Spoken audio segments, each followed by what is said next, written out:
It's a Monday, last live Monday of the year. You know what that means, OG. Big shout out to our troops. And man, we've now had the Army-Navy game. We've had quite a year, from people defending the country to people at our military academies. And you know what? The men and women at Navy Federal Credit Union want to celebrate that. Happy holidays from Navy Federal and from our team here in the basement to all of our troops. Let's all go stack some Benjamins together, shall we? Oh, hello. You're probably here about the story.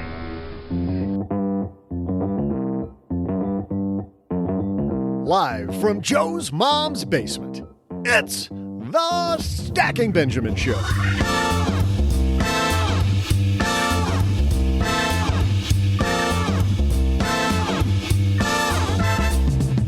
I'm Joe's mom's neighbor, Doug, and do you ever get overwhelmed trying to decide what part of your finances to tackle first? Fear not. Today, to help you get your 2022 financial goals in order, we'll talk about the best financial order of operations.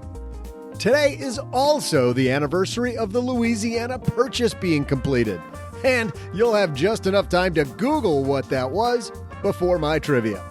Then we'll have headlines and a TikTok minute that's gonna make you groan. Don't they all? We'll also answer a Haven Lifeline about the downsides of being the financially educated one in the family. And now, two guys who know a little something about that. It's Joe and O-J-J-J-J-G. We just may know a little something about that. A thing or two. Maybe. Hey, everybody. Welcome to, speaking of a thing or two, a thing of one, two, or only 3 live shows to go in this year. OG, welcome to the Monday party of our last week of live episodes. I'm Joe Saul-Sehy, Average Joe Money on Twitter. And across this card table from me, it's Mr. OG. It's the last day before you know what. Your side of the table always has so much better lighting than mine. Got to do something about that. At least I dressed up and put on a Nike workout shirt today. So You did. Zip that up and make it look a little bit more... I got my Glacier long sleeve shirt on. I got a little more professional. Mickey Mouse listening to podcast coffee mug, but who cares what we're wearing? Espresso. The big thing that we're worried about, OG, is what are we doing? We're talking about order of operations. What do you do first? What do you do second? What do you do third when you're creating your financial plan? Isn't that PEMDAS? Don't know what that is. Order of operation. Ah. All the math people out there know what I'm talking about. They do. Parentheses, multiplication, something, exponents. It tells you how to do math. Perfect. You can tell I've got it wired. Stuck the landing on that one. Yeah. It's like parentheses and some other stuff and subtraction. Might be a little off. Luckily, while we might not know the order of operations for math without Googling that, we do know the order of operation for where to start with your financial plans. We're going to help you with that today. Man, we got a headline. We have Clark Howard coming up Wednesday telling us all the things we should learn from 2021. And on Friday, our roundtable team, including you, OG, take a swing also at what we think are some of the lessons from 2021. I was surprised by, as we recorded those, of course, ahead of time, surprised by the difference between Clark's list and your list. So we got those. And while I said that this is the last week of live episodes, we got you covered next week, Stackers. We're doing 5 shows next week. A 5-banger. 5 of them. That's our holiday gift to you. We are going through all of our favorite FIRE-themed episodes, Financial Independence Retirement Early, over the years. Brooke Miller, our amazing person who writes the 201, dug in, and she looked through the archives to find our favorite 5. And you and I will kick them off every day. So we do have you covered there. Enough about the future. Let's get going on today. But first, well, running a small business, as you may know, like I do, it is super fun, but it can also be very tough. And when it's time to get a loan, it can feel impossible to find the lender that you actually trust. Big banks say no. The internet, well, that's full of sketchy offers with sky-high rates and fine print you can barely read. Whether you need help covering payroll, managing cash flow, or investing in growth, you deserve better. And that's why I recommend the small business marketplace Fundera, which is powered by NerdWallet. It's a free, easy-to-use platform. It lets you compare real financing offers from trusted lenders, and it's all in one place. And what I like is that you don't need perfect credit to get started. There's no spam, there's no bait and switch, just personalized options that fit your business needs. Nothing I like better than a place that treats me the way that they would want to be treated. Using Fundera is a super way to quickly compare options and make your best funding move the way any great business owner would. Here's the best part, though. For a limited time, when you visit nerdwallet.com/SB and fill out the no obligation form, you're going to get VIP treatment and talk with a real person who knows all the ins and outs of small business lending. And you can tell them specifically what you're looking for. They can tell you specifically which options you should probably consider most. Don't risk your business on unreliable lenders. Go to nerdwallet.com/SB to learn more and find the funding you deserve. Fundera Inc., NMLS ID number 1240038. All right, let's get this party started. Let's do it. Hello, darlings. And now it's time for your favorite part of the show, our Stacking Benjamin's headlines. Our headline comes to us from Investment News. You know, one thing that we didn't talk a lot about this year, will not be talking about in the next couple days, is how ETFs really took center stage in 2021. And that's the headline from this Investment News story. The piece is written by Jeff Benjamin. Record net inflows are just a part of the story. ETFs continue to take market share of mutual funds by doing more for less. Jeff writes, the 2021 investing story can be summed in 3 letters, ETF. In the midst of an impressively strong stock market, especially when considered against the backdrop of a persistently evolving global pandemic, investors have poured money into exchange-traded funds like never before. Through the end of November, ETFs experienced $787 billion worth of net inflows, which shatters the 2020 record of $540 billion. We went from $540 billion to $787 billion in a second year. Truly, investors have gotten the message about exchange-traded funds, OG. Well, I mean, is it that, or is it just a liquidity in the market? Like all the extra money and it's got to go somewhere. I mean, ETFs are taking in more money than mutual funds. We know that. But is the more solely because of the transition to mutual funds, or is it because they were already doing more and now there's more liquidity, so more dollars naturally? Well, yeah, but I think the story here is that the money's not going to mutual funds. It's going to ETFs. I agree. They blame this, by the way, in the piece. In fact, a quote by Todd Rosenbluth, Director of Mutual Fund and ETF Research at CFRA, said the record flows of ETFs as a result of a confluence of circumstances, not the least of which is broad-based demand and I want to focus on this, greater usage by financial advisors. Financial advisors, I think, largely moving lots of portfolios to exchange-traded funds the last couple of years. Yeah. Yeah, and companies are doing it. Companies are exchanging their mutual funds for ETFs, kind of doing a like swap there. And it's all the rage. There's some great things about it. I mean, the instantaneous pricing, the fact that you can do different kind of order status, you can do limit orders, and that kind of funky stuff is also super helpful. Let's talk through these for a second. You say the ability to immediately place an order. What does that mean? How's that different than a mutual fund? Well, with a mutual fund, you say, I want to buy $3,000 worth. And at the end of the day, the mutual fund company says, okay, today was the price. Here's the price. It was at 4:00. And here's how much you get. In an ETF, you say, I want to buy 3,000 shares. So you have to think of it a little bit differently. You say, I want to buy 20 shares or whatever the number is. And you buy it that minute. So whatever the price is that minute is the price that you get.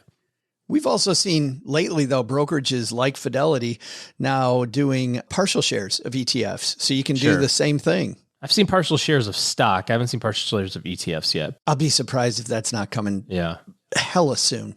Yeah. So that helps if you're trading something, if you're trying to buy something and sell something else and it's a volatile day. Super frustrating to sell what you think is a $10,000 position only to find out at 4:00 that it was really a $9,800 position. But if you're trying to get in the middle of the day, something going on, you don't have a a lot of knowledge about where you're going to end up. But in the big scheme of things, like, we said back in the mutual fund days, the big scheme of things, that's not huge. I agree. But it is attractive, and why not do it? Now, you talked about having stop losses and placing options. Tell me about that. Yeah, I think just the ability to set different trading rules also help. Just like a stock, you can say, I want to have a stop loss. I want to have which I don't think you need, by the way, but you can do it. You can also put limit prices in. So you can say, I want to buy this. If it reaches this price or dips to this price, I want to buy more of it. So you can set up some more advanced ordering, if you will, in that, in ETFs versus mutual funds. So again, small subset of the population, but can be helpful if you're trying to add a little bit of whiz bang to it. A little bit of something. Mm-hmm. Stop loss sounds like a fantastic idea. You take your portfolio, you take a percentage below it or a number below it. And if the stock price goes below that, price, it triggers a sale. You don't necessarily get that price in a fast moving market. Yeah. But it will trigger a sale. So you don't have to sit and watch your portfolio all the time. If things are going south, you automatically sell. Sounds, by the way, phenomenal. Right. Sounds fantastic. And you said probably don't want it. Why is that? Well, I mean, the biggest thing with stop losses you've already talked about, it just triggers the next event. So when you say, okay, it's trading at 100, if it goes to 90, I want to get out. You don't get to get out at 90. At 90, it turns into a regular order at that point, which means you could get out at 87 or 61. I mean, that would be pretty extreme, but you get the idea. So it doesn't guarantee your price at 90. That's not even the biggest issue. The biggest issue is then what do you do with that? Do you just sit in cash now forever? If you're worried about the short-term fluctuations of the stock market, you shouldn't have money in stocks, period. I mean, just is what it is. This is the hard part. The hard part isn't getting out. That part is cool, I think. That part's great. Hey, the market's fallen. I get out. I don't have to watch it. The problem is, what do you do then? Well, we know people, Len talks about this openly, that he has lost a lot of money in the fact that he got out and is waiting for the decline. It hasn't happened, so I don't know. I think it's kind of useless. And now it's painful, right? I mean, it gets to the point where you're so far behind when you're hoping for a catastrophe in your portfolio. Yeah. That's bad. Man, I hope there's a major world event that sends the stock market into tailspin so I can get back in. Could we have a war or something? We could have something just absolutely horrible happen. People could get in. That would be great. That'd be fantastic. I think the big thing for exchange traded funds, and this is the main reason to just capitulate really to exchange traded funds, is I think people are learning that the magic isn't in the managers. The magic is in the right asset allocation and rebalancing strategy, right? Well, this came up as a conversation the other day also. I think there's a big misnomer between an ETF and an index fund. Like, people use the same words interchangeably, and you kind of just did also. You're just like, well, an ETF's like an index fund.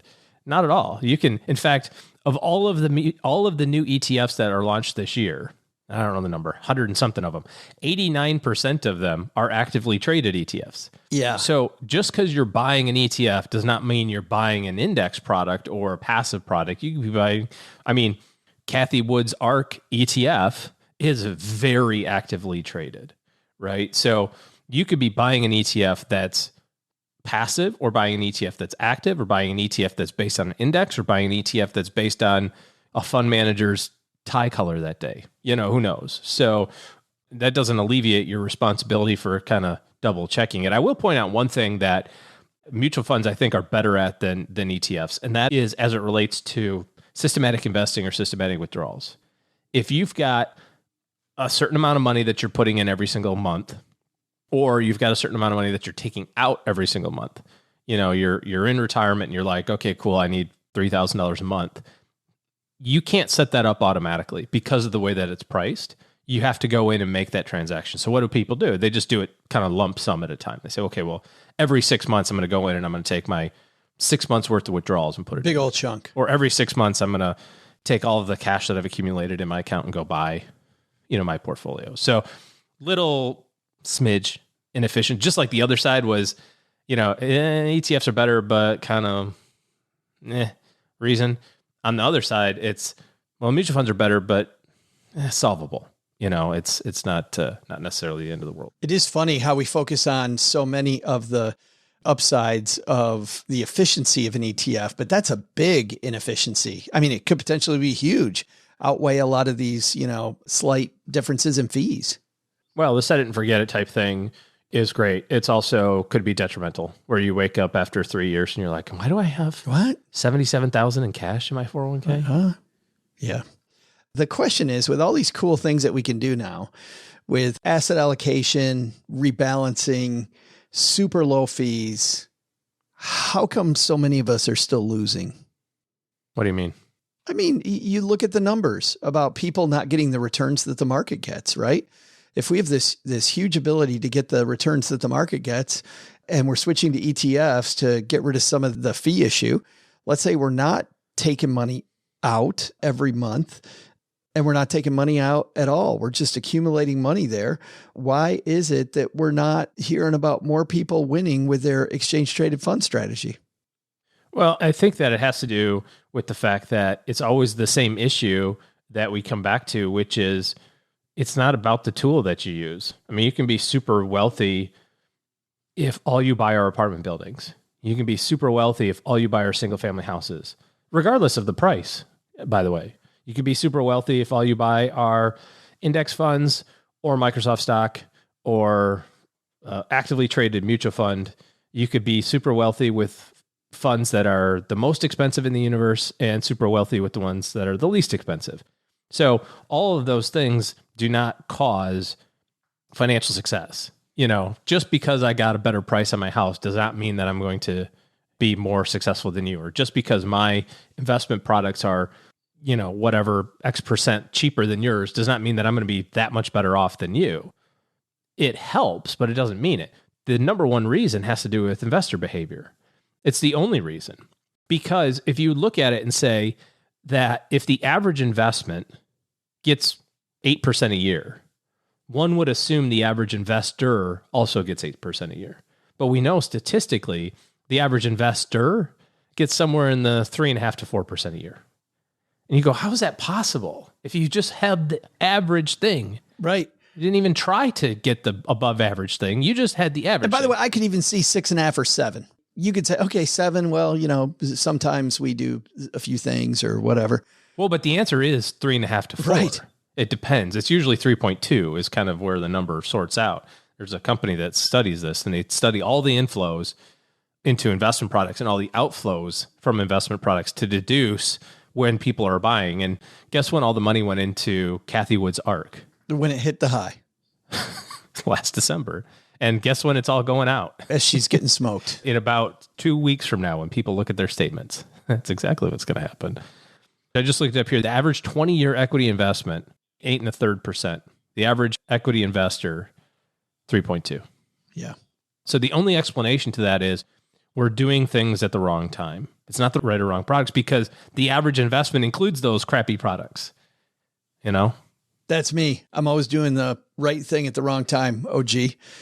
Like I'm, pulling out the beers at 9:30 in the morning, drinking a coffee before bed, going to work out right after dinner. I should do that, actually. That's probably a good those idea. Things are good. I've felt like it before. Big lesson here, though, is exactly that, I think, is that while ETFs are the thing we're not going to be talking about the next 2 days that are really a big story for 2021, the increased use and more dominance from the exchange traded fund market, the fact that if you want to win, it's not about the ETF, still about you. Time for our TikTok Minute. This is the part of the show where we find some crazy TikToker, and he's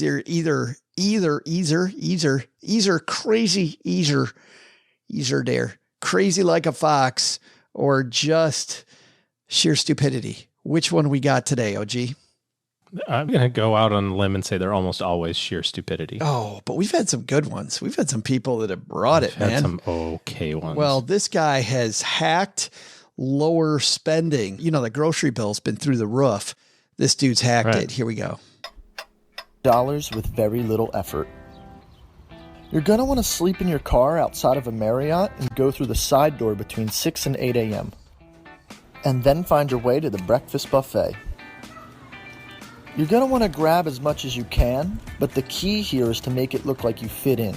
Don't be too suspicious.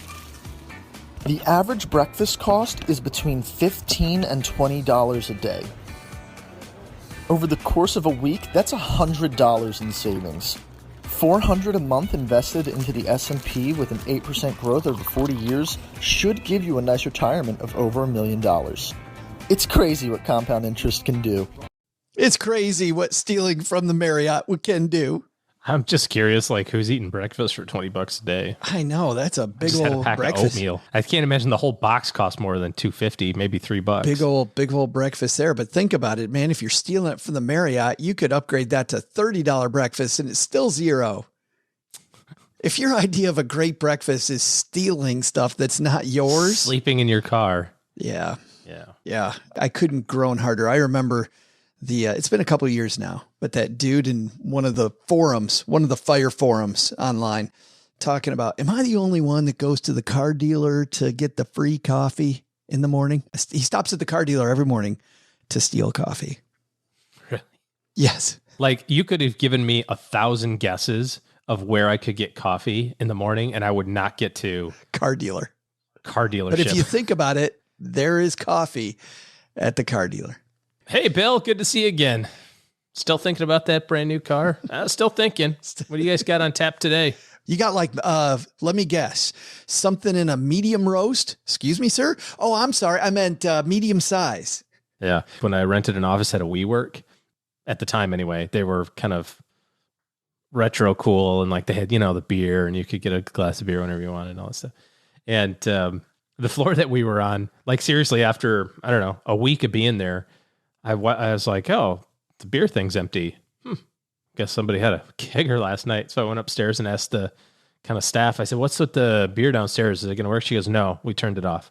I said, why? I just got here. You guys, like, I got to get mine. I know. She goes, no, somebody was in here last night with a whole party and they drank the whole keg. And I'm like, yeah, well, when you have a key card access to unlimited booze, what do you think is going to happen eventually? Like, the person with the key card is going to be like, that went wrong. We don't have to go out, guys. I've got all you can drink right here. I got a great idea. It's free. I can invite you in as my guest. What could go wrong? I understand that more because at least one person paid for it and it's a perk. It's a perk going, hey, if you have, guests here, and nobody said how many guests. So yeah, you roll your eyes and you go, yeah, okay, probably shouldn't have done that. Okay. But sleeping in your car so you can fit in at the buffet at the Marriott, it's a whole different story. If you've got a TikTok minute for me, send those to me, joe@stackybenjamins.com. And happy to share some more bizarre stuff. Normally here, we are getting ready for a guest, but OG, you and I are going to go refill our coffee because we got double duty today. We are the guests. We're going to show you what's the order of operations? What do you look at first, second, third while you're getting your financial plan together? So let's go do that. And Doug is going to regale us with some words about the Louisiana Purchase. Hey there, stackers. I'm Joe's mom's neighbor, Doug, and on this day in 1803, the United States nearly doubled in size by completing the Louisiana Purchase. My last Louisiana purchase was that fried oyster po' boy from a truck behind the gas station. Do not recommend, by the way. Felt like I lost half my size that day. Anyway, the United States bought about 828,000 square miles of land from France that went from the Mississippi River west to the Rocky Mountains and from the Gulf of Mexico up to the Canadian border. Don't you know? My question is, for the land that created all or part of 15 states, how much did Thomas Jefferson pay? Was it $5 million, $15 million, or $50 million? I'll be back with the answer right after I curl in a ball and shudder for a few minutes just thinking about that po' boy.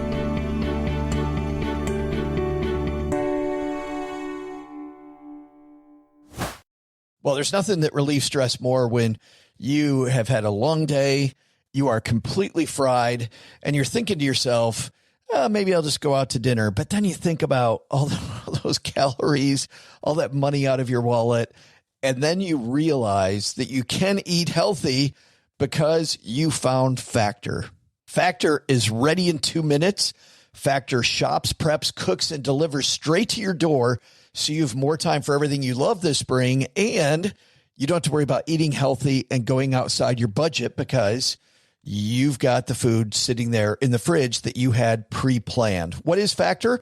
Well, Factor has meals built around your goals, whether that's weight loss, overall nutrition, more protein, or GLP-1 support for strength and workout recovery. Check out Factor's Muscle Pro collection.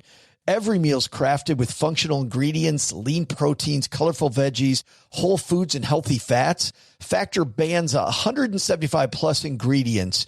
No artificial colors or sweeteners, no high fructose corn syrup, no refined seed oils, just nutrient-dense foods. It's fresh, never frozen, over 100 rotating weekly meals, including globally inspired flavors like Mediterranean and Asian, so there's always something new to look forward to. I use Factor. I think you're going to love it too. Head to factormeals.com/SB50off, stackers, and use code SB50off, and you're going to get 50% off and free daily greens per box with new subscriptions only while supplies last until 9/27/2026.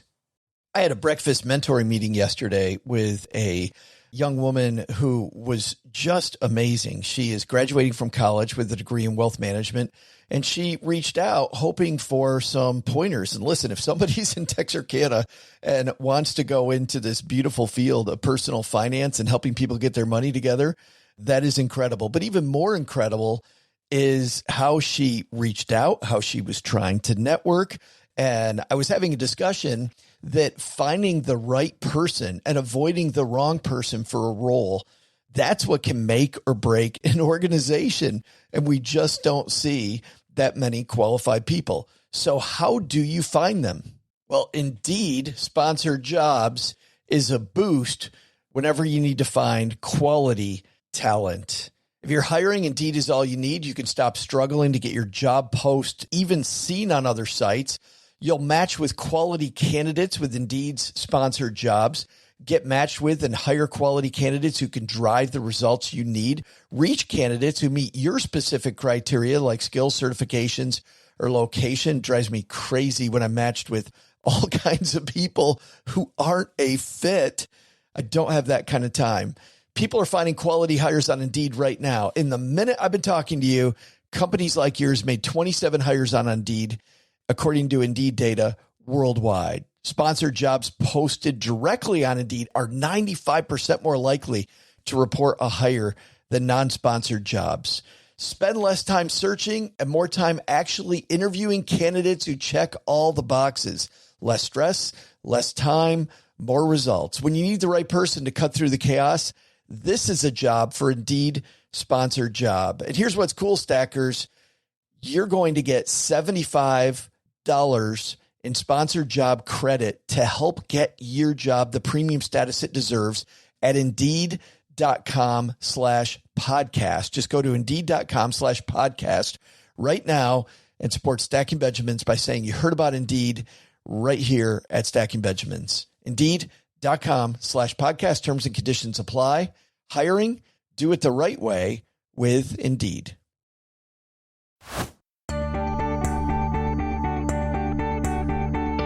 Hey there, stackers. I'm Louisiana Purchase occupant and time travel land investor, Joe's mom's neighbor, Doug.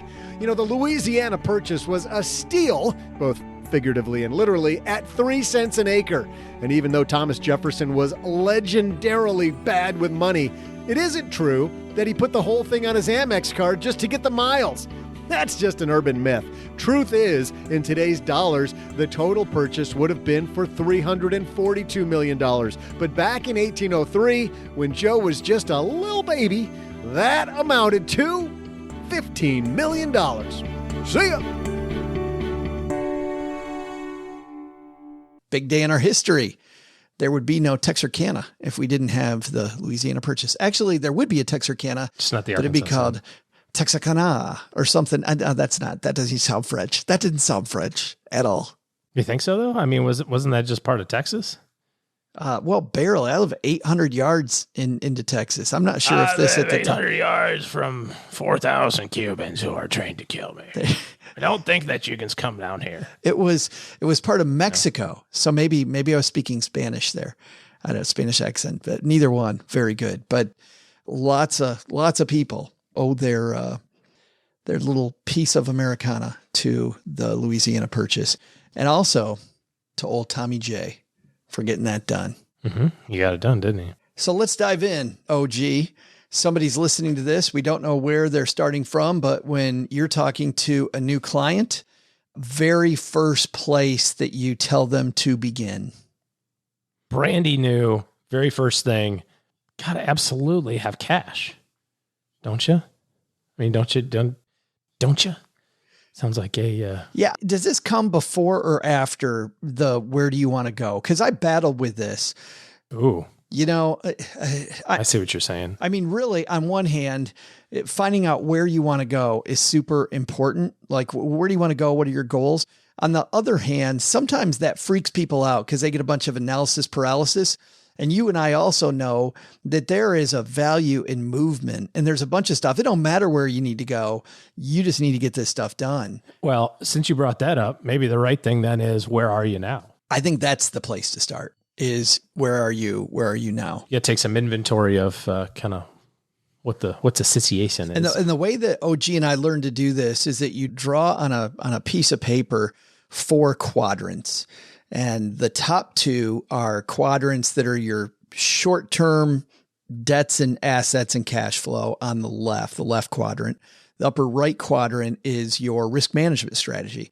And those are the 2 that the way you and I were trained as advisors, we were taught those are the ones that you live by, right? These are the things that get you by your day-to-day. And that's probably a great place to start before you even need to do any goal setting. Make sure that those are operating efficiently, because if they're not, doesn't matter where you're going. But the bottom two, the lower left quadrant is your short-term goals. What are things you want in the next maybe 10-ish years, maybe 15 max? And then your long-term goals are the lower right. And take your assets and your liabilities and put them into those different places. What do you have for each of those? And really, again, and you and I have talked about this a lot, it makes so much more sense to do this visually, people, the way we're telling you, to draw it all out, put it all out, than it does to do it line by line. Like a line by line net worth statement is fine, but I think this idea of getting it on a piece of paper in front of you visually and seeing it all together, your brain starts then working, OG. I mean, you know, there's 3 types of people. There's visuals, audios, and kinesthetics.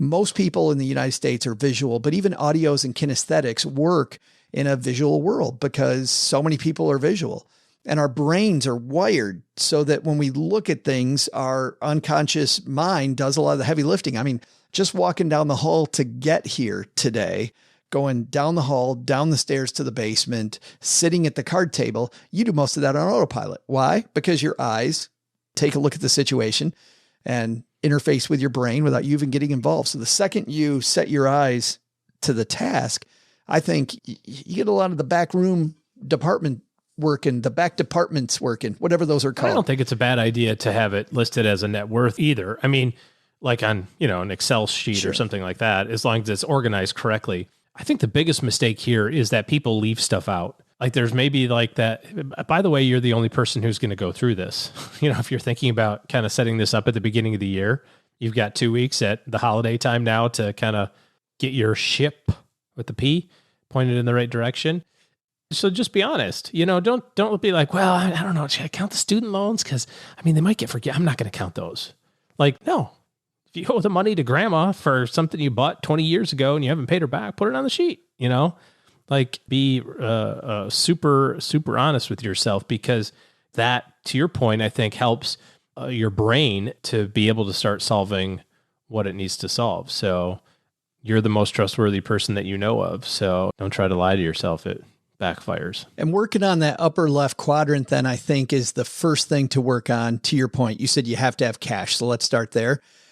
If you have very tight cash flow or negative cash flow and you have debt, I don't know that it really matters what your long-term goals are as much as it matters to get that free cash flow working. Now, a lot of people listening to the show have the opposite problem. They have huge cash flow, right? And this was always a great problem to have, but people had huge cash flow and it was just going random places because we didn't have any system to capture it. We were just out spending stuff and people didn't remember. It was amazing how once we captured that cash flow by setting up automatic saving strategies, right? More money into the 401k, setting up a Roth IRA, or putting money into whatever it is, just making that automatic and capturing that money so you didn't think about it every month. People save far more money than they thought they could. And guess what? The budget didn't change. Like people, are you having less fun? No. Where did that money go? Yeah. I have no idea where that money went. Yeah. Now it's going in my pocket. And again, starting with where you happen to be. You know, if you put everything on your charge card, it's a pretty easy thing just to download all of the transactions. You don't have to put it in a fancy, you don't have to go get Mint or a tool and go pay for. I mean, you can, those are great. But if you don't want to, you can just sort by transaction. Yeah. When you go to Kroger, it's reported as Kroger every single time the same way on your Amex statement. Right. So you can sort by merchant and you can look like what we did just a week ago. It's like 497 transactions of Amazon. And I'm like, wait, there's only been 360 days of the year. We won. I think we I won. don't get it. But when you're working on cash flow, if you're starting from the perspective of there's not enough, then you have to do something about that. That's the only thing that matters. You can't have I want to retire, or, I want to, be financially independent early and all that. If you don't make more money than you spend, it doesn't matter. Does not matter. None of it matters. And sometimes that spending is because of bad spending in the past, like you said, consumer debt or something like that. So you have to work on those things individually. Try to lower the interest rate. Try to change the payment structure. Best thing to do, though, sleep in your car in the Marriott parking lot, Courier by Marriott parking lot, and get the free breakfast. Yeah, do that. You can try it. Try increase your income. I mean, for crying out loud, inflation, we talked about it for a couple weeks now. In fact, that was an article that I saw that was on the heels of the inflation thing, which was you're probably going to ask for a pay raise. You're probably going to get it. And it's probably not going to go anywhere because of inflation, So it's if just you're going to not be keeping up. Yeah. Yeah. If you're not getting it, you're going to kind of sort of be behind. So if you're negative cash flow or even, you have to figure out a way to change that. I want to talk about the budget for a second because there's two things. OG, what you were just talking about is tracking your expenses. And to your point, you can have a fancy app. Second, you can run it all through a credit card. Do that if you're not putting additional money on the credit card, if you don't carry a balance. If you carry a balance, that can be very dangerous. But that's not a budget. And I think there's different ways to budget. If it's really close to the vest, I think that having a budget like a YNAB and I know they're a sponsor, but we asked them to be a sponsor of the show for this reason, Cube Money. So YNAB or Q Money or one of these envelope type systems is fantastic. You'll also find that it's kind of a pain in the ass, but it's great when things are super tight. Once things loosen up, you and I talk about the magic of pull a pants budget, which is I make sure that I'm saving for all my goals. And this is where it comes down to, okay, what is this money going toward? What am I really saving for? But for those people, I think having almost an anti-budget is a good answer once the budget's under control. And what you'll find, by the way, working with a Cube or a YNAB for a while is that you get used to these barriers, right? I mean, when they start off with kids bowling, they put those barriers over the gutters. But as you get more control over the ball going down the alley, you don't need those barriers anymore. And you take those off and you still find that the ball goes where you want it to go. So how about that for an analogy, huh? I was going to say, you haven't seen me bowl lately. I asked for the bumpers. Like, can I put the bumper? They're like, sir, I love the bumper though. Yes. Oh, I can't do like the guardrail. Yeah. It's like pool meets bowling. Like if I ping pong, ding, ding, ding, ding, ding, ding, ding, ding, ding. If I hit it 2/3 of the way down just right, I can still get a strike. Yeah, exactly. So I think choosing the right budget is super important if things are tight. And then having a debt strategy. Let's talk about that for a second, OG. What do you think about consolidating debt, refinancing debt? Where does that fit when it comes to your debt strategy? I feel like it kind of ends up with one of these know thyself type of things. I mean, if you can consolidate your debt and not go back to it, then it can work out really well. The downside is you get the HELOC, right? You say, okay, I got all these, I'm just going to put this all in one payment. It'll be easy to manage, lower the interest rate. I can make progress. And then you do that. And then you go, oh, now I've got all these credit cards that have no balance. I definitely need a new sofa. It's just this cycle that never ends. And we all know people, some of us intimately, people who do that or have done it. Nothing is more demoralizing than waking up 5 years after you do that to find out that you're in the exact same spot. Only worse now that you have this extra line of credit now on your house or something like that. Yeah, I love that point of view, because consolidation, and that's what I was thinking, even as I asked the question, consolidation doesn't solve the problem. It can make it easier, but it does not solve the problem.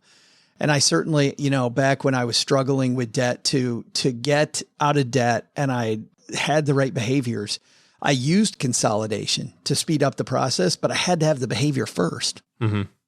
Yeah. And that's really the biggest thing, because I think you have only so many opportunities to swing, you know what I mean? And I guess what I mean by that is, so let's say you spend your 20s and you just kind of fouled up and you just, you get that eye-opening moment and you say, okay, I need to get this squared away. And so you sit down, you make a plan, you work it, and then you wake up when you're 40 and you go, I didn't make any progress. I mean, I did that consolidation thing, but now here I am, I make twice the money. I got twice the stuff going on in life, and my net worth is the same as it was 10 years ago. Yeah. And okay, now I'm really seriously going to buckle down. I'm 40 for crying out loud. I need to get it together, and I'm going to do, and then 10 more years later, you're in the same spot because you've gone back to that well so many times of, well, I'll just, I'll consolidate it and then it'll be it. And the next pay raise, I mean, I can't tell you how many times I've said that to myself, or I've heard people say this. I mean, you hear people talk about like charitable giving or something like that. If you can't give 10% of your income when you make 50,000, there's no chance you're going to give 10% of your income when you make 500. And for people who make 50,000, they go, oh, yes, I will. No, you won't.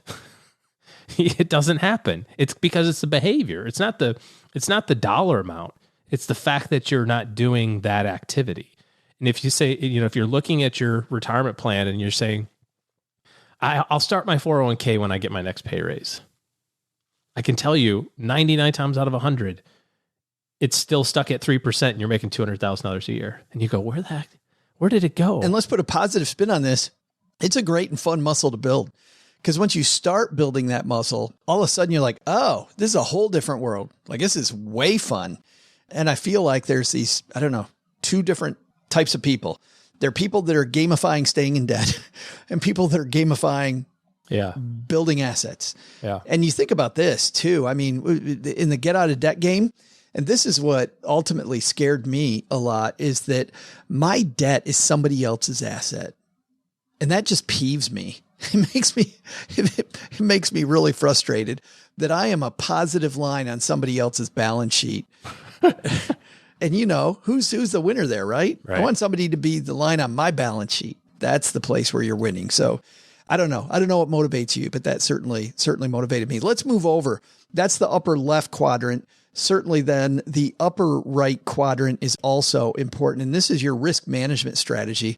And, I have a family member who's struggling right now, and, we're looking at all of their estate stuff. And this is something, OG, I think that no matter what age you are, whatever's going on, at the very least, have your estate plan in order, because you don't die at the end of your story. You die in the middle of your story. And we don't know when that is. This family member of mine a few weeks ago, healthy, everything's going great. Not so much today.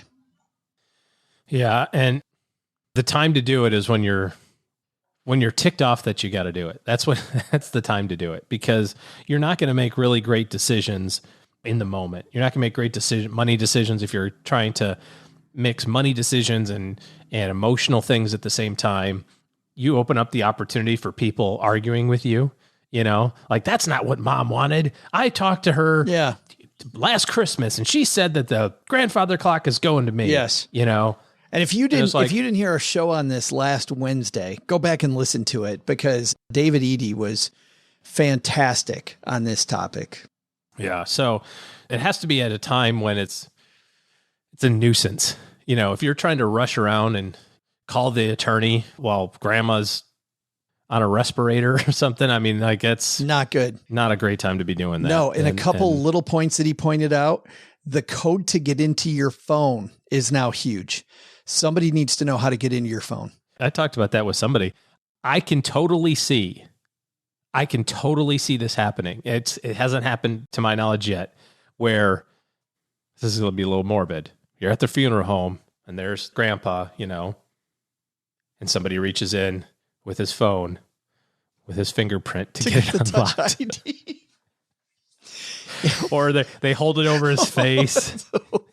Ba-ding. Okay, I unlocked Grandpa's phone, everybody. All right. Got it. I can get all the pictures. Now, I will tell you, Apple, I'm sure Android does this too, but Apple in their new release, I just read about it the other day in the Wall Street Journal, they're actually allowing you to designate a legacy survivor, actually 5 of them. But you still have to do that. Well, you have to designate them, yes, absolutely. You still have to and then do they that. get, now they get access to your text messages. They get access to all your pictures. So, you know, be careful. You know, it's a whole different ballgame. Whatever your search history is, somebody's going to find it eventually. But you definitely need to give those, because everything's there now. I mean, increasingly, everything is there, or a lot of your stuff is there. That is important. And that's generally a good place to start because that's universal. The other things to look at, of course, are your insurance policies. And without going into all these, it is less important to look at the different insurances out there, which is what the insurance industry wants you to do. And instead, OG, look at what your risks are and make sure that you're covering the biggest risk. So the biggest risk of all, and the one that we see people cover the least, is disability coverage, right? That is a huge risk and people don't cover it. So that's the one to focus on. Look at you just look at it from a probability and magnitude standpoint. I love it when people are like, but it's so expensive. I go, why do you think that is? Do you think that it's just some random guy in an ivory tower that's like, you know what we'll do? Here's an idea. Let's charge a whole bunch of money for this type of insurance. And we'll just give this stuff away kind of cheap. You know, that life insurance stuff. Yeah. Why don't we make the, your healthy 25-year-old? I know. Let's do this. Let's do $2 million life insurance, cost you $300 a year. And then let's do $5,000 a month of disability insurance. Let's do $4,000 a year. Like, he's not making it up. It's based on the likelihood of using it. So if it's really high, there's a freaking high chance that something bad is going to happen. And then you multiply if you have a family, right, a couple, then that increases your likelihood of that happening. And at the very least, that doesn't mean that you have to buy more insurance, but that means you need to have a strategy in that area. You just have to have a strategy. Yeah. It doesn't have to be insurance, but you have to have a strategy. That's exactly right. Yeah. It's exactly right. It's not about let's sell some insurance or let's buy some insurance. It's about let's figure out a way to solve the problem if something bad happens. Insurance, for this reason, generally goes in a U shape, I find, during people's lifetime. You need to start off with a fair amount. I remember for younger people, I'd always recommend fairly big amounts because they don't have cash set aside. It's hard to self-insure. So we have to cover the things that are big magnitude with big insurance policies. Then we get closer to the goals and we have these big amounts that we can now siphon from. As an example, when it comes to disability coverage, we're at a point where we're like, okay, yep, probably we can coast in, this is going to be fine. But earlier in our careers, not the case at all. When it comes to your car insurance, as an example, and your homeowners, lower deductibles. But then as you, once again, can self-insure, you can raise those deductibles and save some money on insurance. However, later in life, I find that sometimes the insurance costs go up, but in different areas, right? Now we're talking about healthcare. We're talking about long-term care. Yeah. And for some people that have accumulated a lot of assets, life insurance costs end up being a very good way to do estate planning. If you have done a phenomenal job and you're high net worth, can be a fantastic tool, but that is definitely not even 201. That's probably 401 stuff. Yeah. The stuff on the bottom, and I don't think we got to spend a lot of time on this.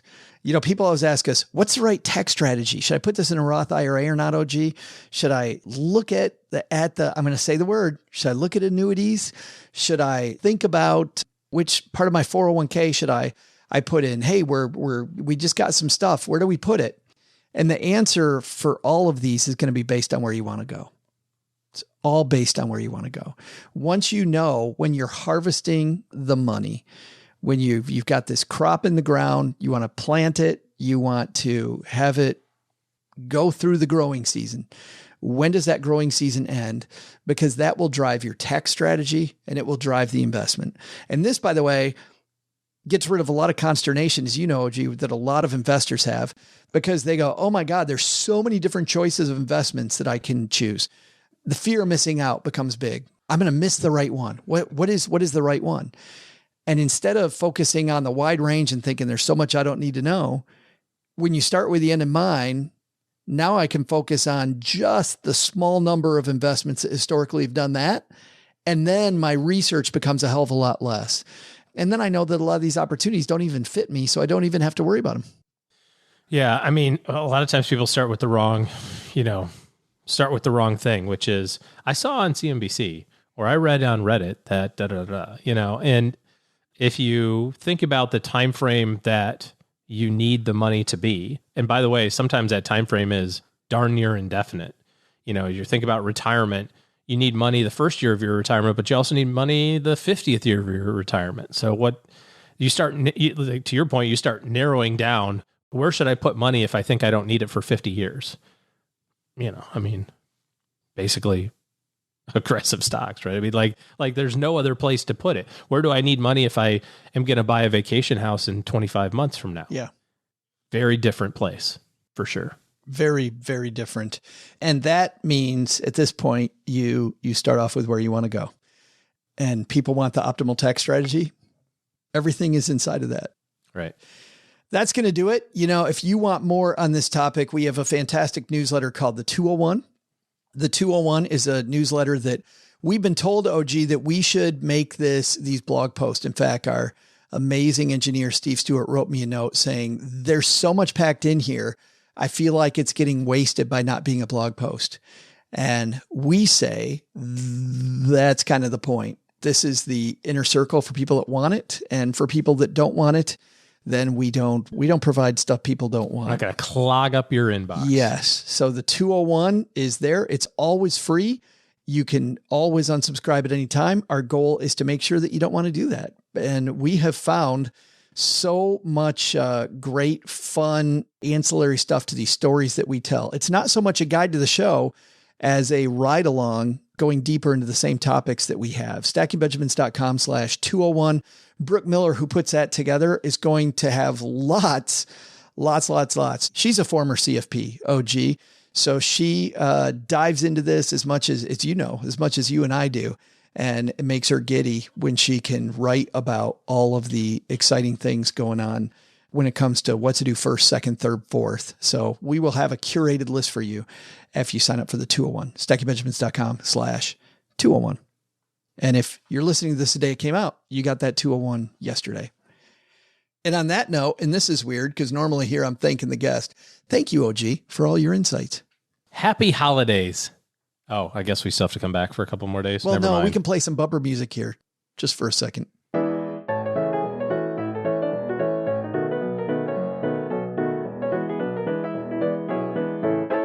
Wow, that was a fantastic conversation with that Joe and OG. They were great. Hey, let's throw out the Haven Lifeline and help a stacker tackle some of life's biggest problems, one of life's biggest issues. The Haven Life Insurance Agency puts what you value first.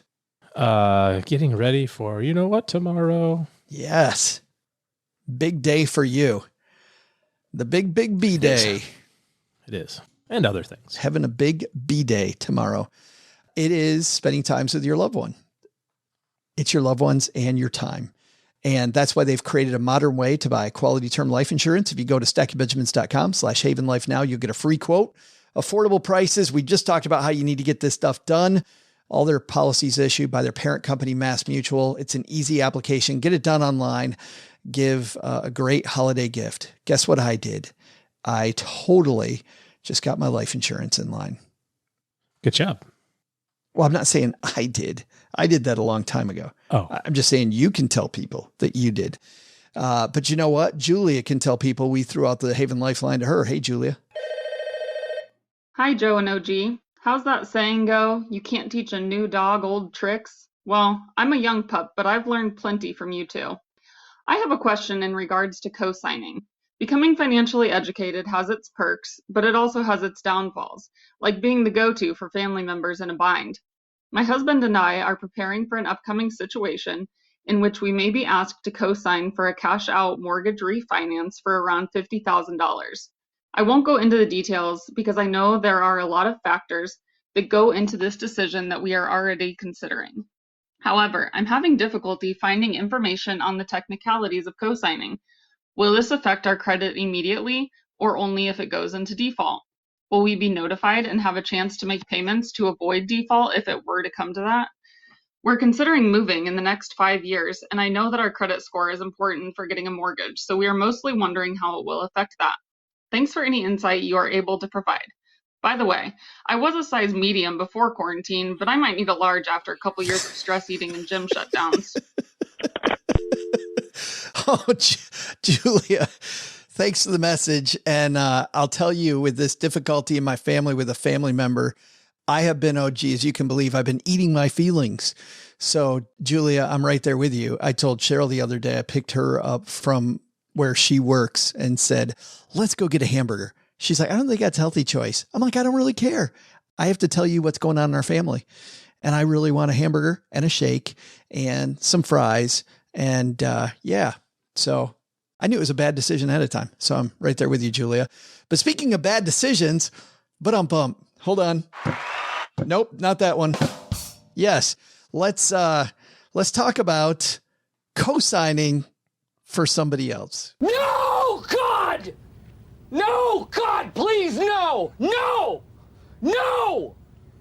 No! I agree with Michael Scott there. No. So will it affect your credit immediately? Yes. It's your debt. Absolutely. It's going to show up on your credit report. Will it affect your debt to income and your ability to buy the next house? Absolutely it will. 100%. Will you be notified if there's a default? Probably, because the when you get the collection notice on your doorstep that says, oh, hey, by the way, that mortgage hasn't been paid in a month, so that 30-day late, yeah, sorry, that's on your credit report for the next 7 years. Speaking of family members, I had this happen, OG, between two other family members, and unfortunately, being the money guy in the family, I was asked to intervene, which was not comfortable at all, but I found out that the one family member who co-signed for the other didn't find out for about 6 months that it was late. Yeah. Yeah. You are 100% in charge of this loan. There is no circumstance in which you should do this. Not a single one. Because if the person can't, like, what are they doing with a cash out refinance on a house?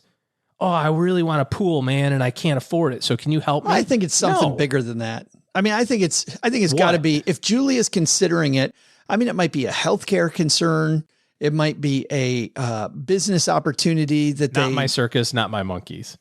Like, if you can't afford to start the business without my help, then you're not starting a business. I'm starting a business. And guess what? I don't want to start a business. And the healthcare issue, you just don't have any ability to repay it. So what's the outcome? Like, there's better programs for people that don't have health insurance than those that are like marginally qualified for health insurance programs and have money. So don't, like, I've, again, thankfully, never been in a circumstance where, you know, like that movie John Q, right? With that Denzel Washington, where, you know, the doctor won't give him the procedure because he doesn't have the cash, you know, to pay for it, and the insurance won't cover it.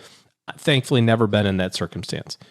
But I also know that the times that we have used the healthcare system aggressively, that every single time they've been willing to work with us in terms of the payments. They just want to get paid. So I would explore other options and work to solve other scenarios than to have a chance of ruining your credit for the better part of a decade because your sister-in-law forgot to make a payment on time. There is no coming back from it. Like there is no, hey, sorry. Yeah, I know that's it, but that's my sister-in-law's. Like that doesn't count. Like it is unremovable on a late payment. And if you get one late payment, I don't remember the exact number, but I think it drops your credit score by 100 points. And it stays on there for 7 years. It affects you for 2. That money will count against your debt to income when the bank, because you go to the bank and you'll say, hey, I want to buy a new house. And they'll go, cool, let's look at your credit report. Oh, it says here you got a line of credit on a house. And you'll say, oh, no, that's my sister's. They'll be like, well, it's on your credit report. Don't have to tell you. It would be better to gift them cash than to do this. Yes. And not even think about it. Yes. Be like, okay, you need 50 grand. Here's 50 grand. I don't ever want to talk to you again. Let it go away. About money. Yep. You're never paying me back. Here it is. Or if you need money out of your house that badly, I will buy your house from you. And then I will own the asset that goes with the debt. Still a better option. If I got the debt, I want an asset that goes with it. You know what I mean? Like, golly, this goes bad in a hurry so many ways. And it only goes right one way.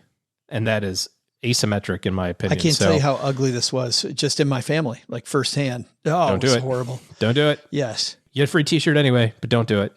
Julia, thank you so much for asking us that question.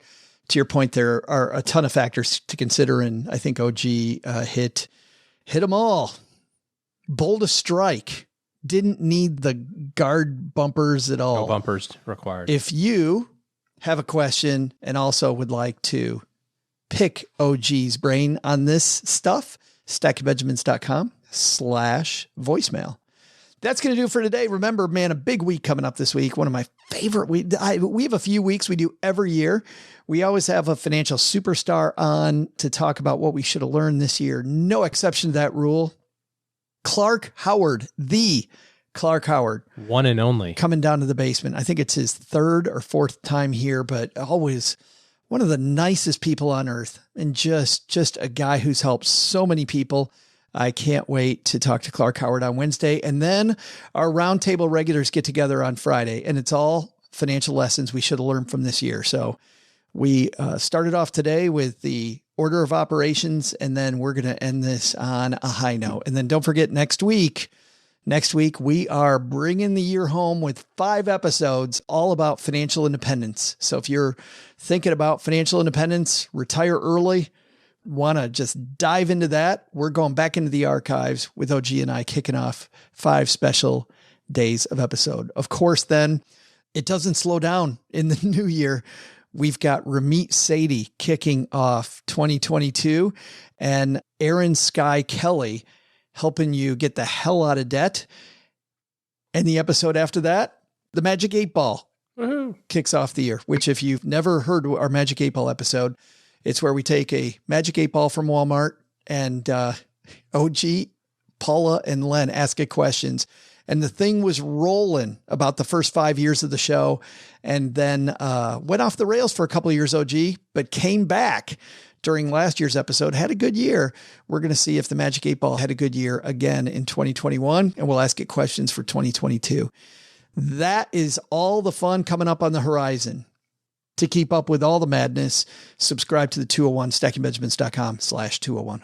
If you haven't subscribed to the show and you're new to the family, welcome. Hit follow or subscribe wherever you're at. If there's a stacker that needs to hear this stuff, if you remember the 201, we have a reward program over there. Sign them up for that. And then also they can listen to the show as well. Yes, we will give away some swag. And by the way, we had one stacker who set up 4 different email addresses and referred himself. We're on to you. Don't get me wrong. It's not as cool as sleeping in your car at the Marriott to get the free breakfast. Actually, that's probably better. That would be fun. Because a free breakfast is better than stickers and a t-shirt, you know? Yeah. I don't know. Maybe it's a cool t-shirt, but all right. That's going to do it for today. Last but not least, if you're someone who wants to make better decisions in 2022 than you did in 2021 and before, OG and his team are taking clients and their financial advising team ready to help you think bigger. Head to stackingbenjamins.com/OG for access to their calendar and getting rolling into next year. All right. That's it for today. Doug, you got it from here, man. What should we have learned today? So, what should we have learned today? First, don't try to tackle all your financial issues at once. Address them in order so you can stay more focused and feel less overwhelmed. Second, deciding where to start? The best thing to do is to get started. And remember that even if you're paying down debt or getting the budget in order, saving early and often so that compound interest works in your favor should always be part of the plan. But the big lesson? If you ever get the chance to make an investment in 1803, definitely do it. I'd recommend it. If you ever get the chance to eat unlabeled shellfish sandwiches out of a rusted Chevy Fleetside, definitely not.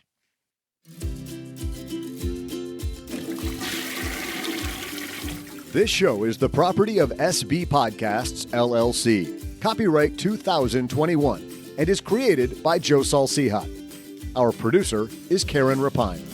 The show is written by the brilliant Paulette Perhatch with help from Joe and Doc G from the Earn and Invest podcast. Know how I know how brilliant Paulette is? She wrote the words I'm reading right now. While she's not putting awesome words in my mouth, she helps writers power their work and businesses power their words. See how she can help you at thatwriterpaulette.com. After you listen to our show, check out our show notes page and the 201 Deep Dives written by our website manager and blog editor, Brooke Miller. At stackingbenjamins.com/201. Once we get all of this goodness bottled up, it goes over to our engineer, the amazing Steve Stewart, who helps the rest of our team sound nearly as good as I do right now. Want to talk about the show later? Mom's friend Gertrude is our social media coordinator and room mother in our Facebook group, The Basement. So say hello when you see us posting online. Here's a weird fact. She and Tina Eichenberg are never in the same room at the same time. To join all the basement fun with other stackers, type stackingbenjamins.com/basement.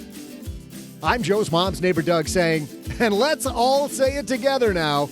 3, 2, 1, see ya!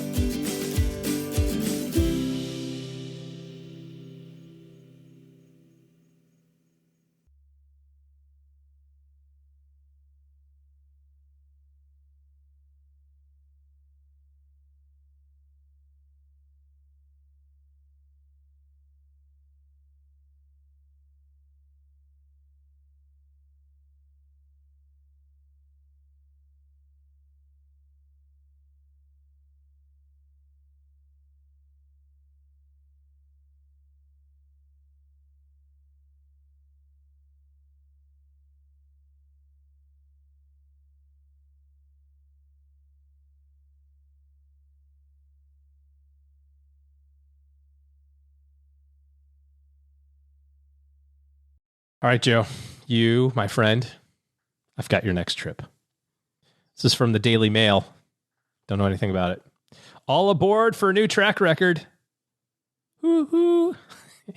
Your interest is piqued, I can tell. Travelers can now go from Portugal to Singapore on the longest continuous railway journey in the world. You're kidding me.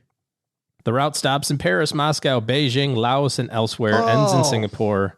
11,654-mile journey takes 21 days. Ultimate challenge for the ultimate train buff. Oh, sign me up. Thanks to the opening of the railway in Laos earlier this month, it's now possible to travel from Lagos in southern Portugal all the way to Singapore with just a few changes. Tops a previous record by around 1,000 miles. The journey, which does require some short interchanges between stations, has been calculated by users of the Reddit website with British train enthusiast Mark Smith. So, Lagos to Lisbon, to France, to Paris, to Moscow, to Beijing, to another place in China that I can't pronounce, then some other place, then some to Vietnam, and then Bangkok, and then Malaysia, and then Penang, and then Kuala Lumpur, then to Singapore. There you go, man. Game on. So you start with an Atlantic dip in Lagos, and then you end up in the Indian Ocean. When I was in Southeast Asia, they were pronouncing it Lao instead of Laos. Hey, I use all the letters. I'd always pronounce it I use Laos. all the letters. Yes. If they wanted it to be Lao, then they would say Lao. They would just yes LOW. Lao. Yeah. We're looking at you, Mackinac. Get your train tickets. Merry Christmas. I'm also not buying it for you, but No. if I was, Oh, thanks. I was. You just bring it to my attention. Gazillionaire, I would. You're dangling it there. That's right. Well, maybe I could have Julia co-sign on a loan for me. Sounds like she'd be open to it. Not after you just talked her out of it. We should have answered that call differently.